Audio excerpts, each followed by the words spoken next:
ओम श्री साईनाथाय नमः।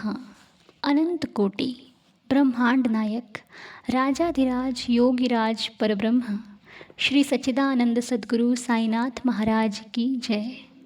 मैं अपने बाबा के श्री चरणों में बाबा का धन्यवाद और श्री चरणों में कोटि कोटि प्रणाम करती हूँ, क्योंकि बाबा की बदौलत हम आज फिर से आज की कथा पर विस्तार रूप से बात करेंगे और आज कथा को समझकर अपने जीवन में उतारने का निर्णय लेकर अपने जीवन को सार्थक बनाएंगे। तो बाबा की कृपा से हम आज 18 और 19 चैप्टर को पढ़ रहे हैं। हमने आज 18 और 19वां चैप्टर अध्ययन किया। तो वैसे तो आप सभी को समझाने की कोई आवश्यकता नहीं, क्योंकि आप सभी तो साईं भक्त इतने प्यारे प्यारे हैं कि स्वयं बाबा की कृपा है आप पर, और मैं आपको क्या समझा सकती हूँ। लेकिन फिर भी हमने पाठ संपूर्ण किया, इसके लिए अपने बाबा के चरणों पर एक हाज़िरी देना तो बनता है ना। तो आइए श्री साईं चरणों में धन्यवाद करते हुए और आज की कथा को एक साथ बात करते हुए आज की इस कथा का हम सार समझते हैं। तो हमने श्री साईं सचरित्र के 18वें और 19वें अध्याय की शिक्षाएं जीवन के लिए एक मार्गदर्शिका हमारे लिए हैं। बाबा ने इस अध्याय में बहुत ही सरल और बहुत ही सीधे उदाहरण के साथ हमको समझाया है। बहुत गहरी बातें बताई हैं जो कि अगर हम अपने जीवन पर धारण करें तो हमारा जीवन सार्थक हो सकता है।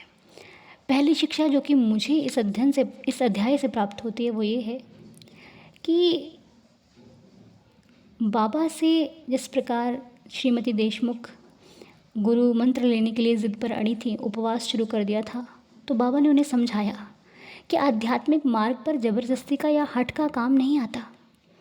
आप हठ करके भगवान से कुछ प्राप्त नहीं कर सकते। ज़िद करके मालिक से कुछ नहीं मांगा जाता, मालिक से प्रेम से मांगा जाता है। और बाबा ने अपने भक्तों को कभी किसी कार्य को करने के लिए ये नहीं कहा कि आडंबर अपना लो। ये बार बार हम बाबा के प्रति जो पूजा है उसमें हर एक विधि विधान में हमें ये समझ में आ चुका है कि बाबा के लिए किसी विधि विधान किसी आडंबर को करने की कतई आवश्यकता नहीं है। और ये भी बताया गया है कि अपने गुरु को पाने के लिए अपने शरीर को कष्ट नहीं देना चाहिए। भूखे रहकर भगवान की प्राप्ति नहीं हो सकती। गुरु के प्रति सच्चा प्रेम, उनके वचनों पर विश्वास करना ही सच्ची भक्ति है। अगर हम उनकी बात नहीं मान सकते तो फिर उनकी आराधना करने का फल ही क्या, उनकी आराधना करने का मतलब ही क्या, जब हम अपने गुरु की कही हुई बात का अनुसरण नहीं करते, उनकी बात को मानते नहीं हैं।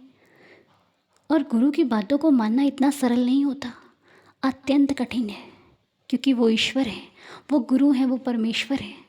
उनके रास्तों पर चलना मुश्किल है, कठिन नहीं है, असंभव नहीं है। सॉरी, आप चल सकते हो, बस आपको अपने भीतर प्रेम प्रकट करना है।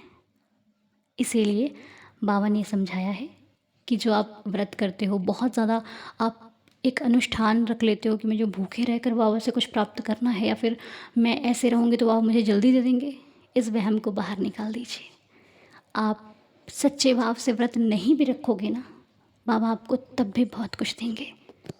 और बाबा ने यह भी बताया कि बाबा के गुरु ने भी उन्हें कोई गुरु मंत्र नहीं दिया, केवल दो चीज़ें, एक श्रद्धा, दूसरी सबूरी, फेथ एंड पेशेंस।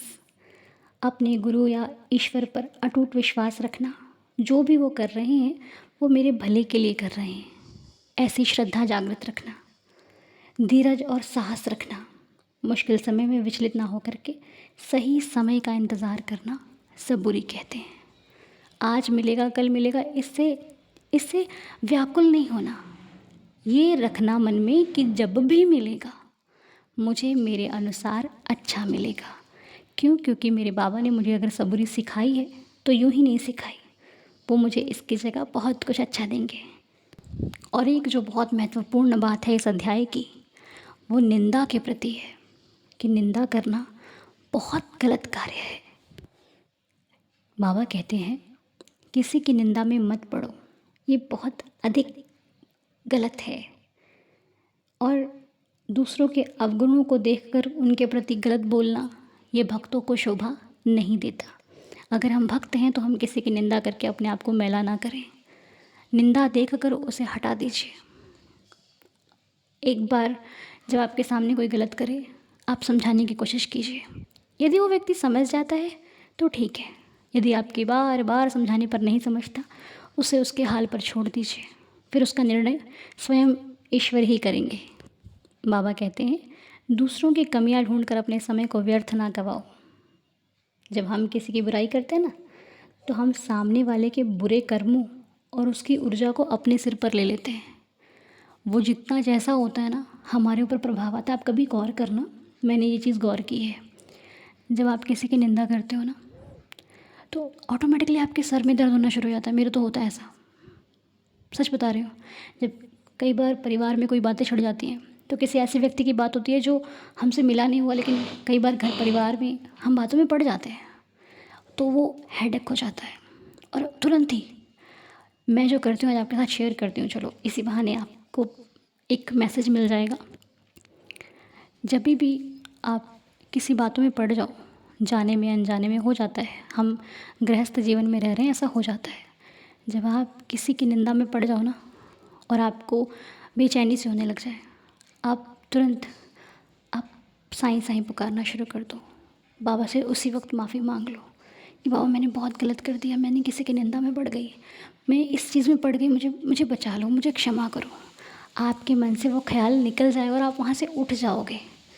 इसलिए कोशिश कीजिए, क्योंकि ये माया है, इस माया से बचना बहुत मुश्किल है।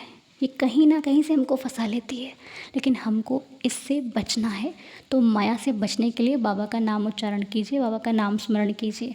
याद रखिए, जब भी कोई निंदा करे, क्योंकि जब आप किसी की ऐसी बातें करते हो ना, किसी दूसरे व्यक्ति की, उसका भार आपके ऊपर आ जाता है, और ये सत्य है।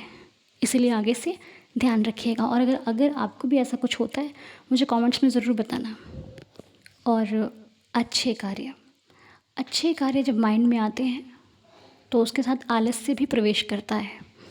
इसीलिए जब भी आपको कोई अच्छा किसी की सेवा करने का माइंड में ख्याल आए ना, उस पर काम करना शुरू कीजिए। अगर आप सक्षम हैं तो बाबा से प्रार्थना कीजिए, प्रभु मेरे मन में ये ख्याल आया, मुझे ऐसा करने का मन हो रहा है। बाबा आपकी ज़रूर सहायता करेंगे, सच बता रही हूँ आपसे। क्योंकि हमारा मन है ना, इसमें अच्छे और बुरे दोनों ख्याल आते हैं। लेकिन समझदारी इसमें है कि जब अच्छा विचार आए किसी की मदद करने का, या फिर ऐसा विचार आए कि आज बाबा का नाम कम लिया, चलो और लेते हैं, तुरंत उठना और लग जाना बहुत बेस्ट है। ये तुरंत उठ के लगना, इस कार्य में कभी देरी मत करना। बाबा का नाम कम लिया, चलो और लेते हैं, और नाम स्मरण करते हैं, और साईं साईं पुकारते हैं। ठीक है, हाँ जी। और एक चीज़ जो आप सबने भी फेस करी होगी, कि इस संसार में जब किसी के पास अत्यधिक धन आ जाता है, या उसे वैभव मिल जाता है, या उसे तरक्की मिल जाती है, तो उसके रवैये में फ़र्क आ जाता है, आता है ना। तो वो इंसान कई बार अपनों को ही पहचानना भूल जाता है। तो हमें इस अध्याय में एक शिक्षा ये भी मिलती है कि अहंकार का त्याग कर दीजिए। ज्ञान या धन का घमंड अच्छा नहीं है। ये आपके सबसे बड़ी रुकावट है, जो इंसान को पता नहीं चलती। इसलिए खुद को छोटा समझकर ईश्वर की शरण में रहना ही सबसे सच्ची भक्ति है। इसीलिए हम आज के बाद घमंड नहीं करेंगे। ये बाबा के श्री चरणों में हम प्रार्थना करते हैं। आगे हमारी नैया बाबा संभालेंगे, जो कि हमें हिमांड पंत जी और साठे साहब के उदाहरण से बाबा ने हमें समझाई है कि अहंकार त्याग कर आगे बढ़ो, जीवन बहुत सरल और बहुत शुभ है। तो ये था आज का अध्याय की कथा, जो कि हमें बाबा ने बहुत कुछ सिखाया। और ऐसे ही जो पिछले अध्याय हम नहीं सीख पाए हैं, वो उम्मीद है कि हम बाबा की कृपा से हमने पढ़े हैं, और बाबा ने हमें आशीर्वाद भी दिया है। तो आज का अध्याय श्री साईं चरणों में समर्पित, आज का पाठ बाबा के चरणों में समर्पित, आज की पूजा बाबा के श्री चरणों में समर्पित। और आप लोग भी अपना ख्याल रखिए, श्री साईं चरणों में वंदना करते रहिए, बाबा की लीलाओं का श्रवण करते रहिए। आपसे मुलाकात करेंगे सुबह मॉर्निंग प्रेयर में। तब तक के लिए ओम साईं राम, जय जय साईं राम, साईं शुभ रात्रि।